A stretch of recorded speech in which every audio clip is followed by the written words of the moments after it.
बांग्लादेश में खुलेआम लगातार हिंदू धर्मावलंबियों पर अत्याचार से आक्रोशित हिंदू धर्म रक्षा समिति के तत्वावधान में कलेक्ट्रेट पर होगा विशाल धरना प्रदर्शन। आजमगढ़ के कलेक्ट्रेट क्षेत्र में बुधवार को हिंदू रक्षा संघर्ष समिति के तत्वावधान में बांग्लादेश में हिंदू मठ मंदिरों पर हमले, तोड़फोड़ व महिलाओं बच्चियों संग दुष्कर्म जैसी घटनाओं के विरोध में प्रदर्शन का आयोजन किया जाएगा और देश के राष्ट्रपति व प्रधानमंत्री से मामले में तत्काल हस्तक्षेप कर कार्रवाई की मांग की जाएगी। इस संबंध में जानकारी देने को लेकर मंगलवार को दिन में शहर के लाल डिग्गी स्थित बड़ा गणेश मंदिर पर प्रेस वार्ता का आयोजन किया गया। इस दौरान मंदिर के महंत पंडित राजेश मिश्रा ने बांग्लादेश में हिंदुओं की स्थिति को लेकर चिंता जताते हुए आक्रोश व्यक्त किया और कहा कि जिस प्रकार से वहां पर मठ मंदिरों और पुजारियों पर हमले हो रहे हैं, बच्चियों के साथ बलात्कार जैसी घटनाएं खुलेआम हो रही हैं, लेकिन वहां की पुलिस इस्लामिक कट्टरपंथियों का ही सहयोग कर रही है और खुलेआम वहां पर अराजकता की जा रही है। यह हिंदुओं पर अत्याचार की पराकाष्ठा है। इसी को लेकर हिंदू जनमानस को जगाने और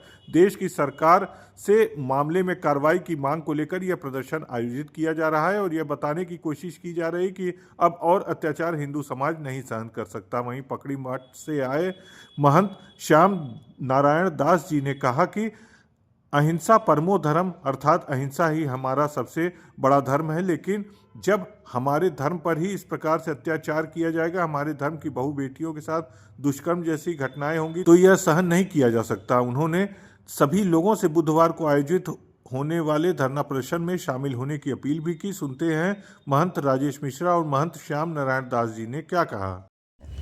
जैसा कि आप लोगों को मालूम ही है, बांग्लादेश में हिंदुओं के साथ, हिंदू मंदिरों के साथ, साधु संतों के साथ क्या व्यवहार हो रहा है।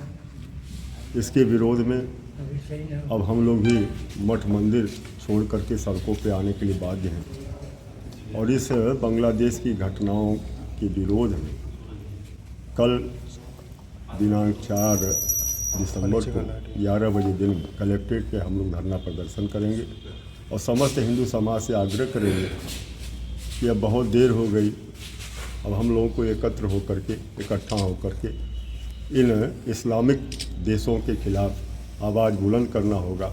अब भाईचारे से गंगा जमुनी तहजीब कहने से काम नहीं चलने वाला है। इतना कह कर के हम लोग रोज़ पीटे जा रहे हैं, हमारी बहन बेटियां रोज़ बलात्कार की शिकार हो रही हैं, हमारे साधु जो भगवान के भजन में हैं उनको मारा जा रहा है। तो हम लोग भी अब सड़कों पर आकर के इस अन्याय के विरुद्ध इनके साथ कंधे से कंधा मिला के चलने का काम करेंगे और सरकार से मांग करेंगे कि आप अविलंब हमारे हिंदू हितों की रक्षा करें, हमारे साधु संतों, हमारे मठ मंदिरों की रक्षा करें। हम सरकार को बाध्य करेंगे कि हम लोगों की इन बातों को माने और इन्हीं सब चीज़ों को लेकर के हम लोग समस्त हिंदू संगठन के लोग, मठ मंदिर के महंत पुजारी और समस्त हिंदुओं से निवेदन करेंगे कि हमारा साथ दें और कल होने वाले मेहता पार्क में जो हम लोगों का धरना प्रदर्शन है एक विरोध स्वरूप, उसमें आप लोग भागीदार हैं। भैया 3-4 महीने से घटनाएं बांग्लादेश में हो रही है, लेकिन अभी जाके हिंदू संगठन के लोग और सरकार से भी अभी नहीं चेती है, सरकार भी अपना विरोध नहीं दर्ज करा पा रही। आपसे मैं असहमत नहीं हूँ। अब यह है कि अभी से सही, अब हम चेते हैं तो अभी से सही, लेकिन आपकी बात बिल्कुल सही है कि देर हुआ है, लेकिन अब यह देर अब अच्छा नहीं है, नहीं तो हमारा अस्तित्व खतरे में। सरकार से क्या चाहते हैं? सरकार से ये चाहते हैं कि वो कड़ा कदम उठाए, कड़ा से कड़ा कदम उठाएं। जैसे इजराइल अपने दुश्मनों को घूम घूम के मारता है, तो हम लोगों के हितों की रक्षा के लिए वो भी अब कड़ा कदम उठाएं और आक्रामक तेवर दिखलावें। किसी का इंतज़ार नहीं करें कि कौन राष्ट्रपति बनेगा तो बैठेगा, शपथ लेगा तब हम करेंगे। अब उससे काम नहीं चल रहा। कोई हो, जब हम सुरक्षित नहीं रहेंगे, हमारी बहन बेटी, हमारे मठ मंदिर सुरक्षित नहीं रहेंगे और हमारी सरकार है, ये सब कुछ है, जब हम सुरक्षित नहीं रहेंगे तो क्या मतलब। अब इजराइल के तरह ये भी घूम घूम के मारे, हमारे हितों की रक्षा करें, जरूरत पड़े तो एयर स्ट्राइक भी करना, कुछ भी करें। अब क्या बचा है? हमारे साधु संत मारे जा रहे हैं, हम लोगों की बहू बेटियों को बलात्कार किया जा रहा है। अब क्या बचा है?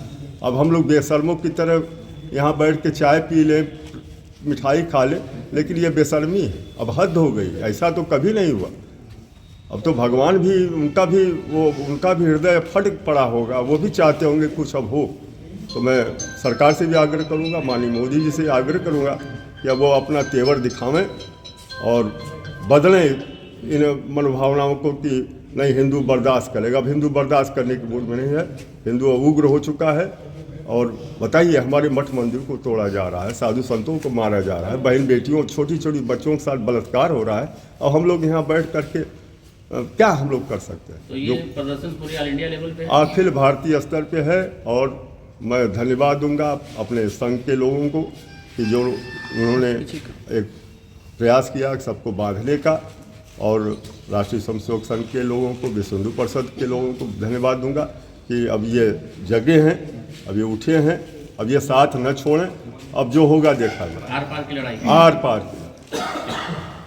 महंत श्री श्याम नारायण दास जी एवं हिंदू रक्षा संघर्ष समिति में हम सभी लोग उपस्थित हैं, और आजमगढ़ की धरती से एवं परहित सरिस धर्म नहीं भाई, पर पीड़ा सब नहीं अदमाही, इस उद्देश्य को हमारे समस्त सनातन प्रेमी मानने वाले हैं। और दूसरा वाक्य हम सब लोगों के साथ साथ जुड़ता है कि अहिंसा परमो धर्म, हम अहिंसावादी हैं। यदि हमारे साथ, हमारे देश के साथ, हमारे संस्कृति के साथ, हमारे बहन बेटियों के साथ इस प्रकार का दुष्कर्म होगा, अत्याचार होगा, तो हमारा दूसरा वाक्य भी है कि धर्म हिंसा तथैव च, हम धर्म के साथ समझौता नहीं कर सकते, अपने बहन बेटियों के साथ, उनके सिद्धांत के साथ, उनके तमाम उनके ऊपर जो दुष्कर्म हो उस प्रकार के हिसाब से हम उनसे समझौता नहीं कर सकते। और इसके लिए हम बड़ी कटिबद्धता के साथ, बड़ी अधिक संख्या में हो करके हम उनका सामना करेंगे और तटस्थ रहेंगे। अपील कर दीजिए। और समस्त देशवासियों से अनुरोध है कि इस विचारधारा के साथ जुड़े, पूरे शक्ति के साथ, तन मन धन के साथ इसमें सम्मिलित हों, और देश का गौरव बढ़ाने के लिए यशस्वी मुख्यमंत्री श्री योगी आदित्यनाथ जी एवं प्रधानमंत्री श्री नरेंद्र मोदी जी इसमें सहयोग करें, सभी लोग सहयोग करें, देश को आगे बढ़ाएं। वंदे मातरम, जय श्री राम। ठीक।